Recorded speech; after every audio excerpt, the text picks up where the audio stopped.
ترین videos کے لیے ہمارا YouTube چینل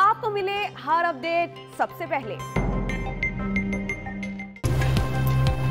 السلام علیکم، میں ہوں علی معز، میں ہوں سمیہ لیاقت۔ ہیڈ لائنز آپ جان چکے ہیں۔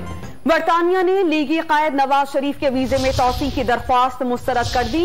ذرائع کے مطابق سابق وزیر اعظم کے پاس فیصلے کے خلاف اپیل کا حق موجود ہے۔ سابق وزیر اعظم نواز شریف سیاحتی ویزے پر برطانیہ گئے تھے۔ ان کی جانب سے 6 ماہ قیام کی مدت میں توسیع کی درخواست دی گئی تھی، جو برطانوی امیگریشن حکام نے مسترد کر دی۔ قانونی ماہرین کے مطابق سابق وزیر اعظم نواز شریف کے پاس اب 2 آپشنز ہیں۔ وہ برطانیہ کے امیگریشن حکام سے فیصلے پر نظر ثانی کی اپیل کر سکتے ہیں۔ اپیل مسترد ہونے پر وہ برطانیہ کی عدالت سے بھی رجوع کر سکتے ہیں۔ نواز شریف کے پاسپورٹ کی مدت 15 فروری کو ہی ختم ہو چکی ہے۔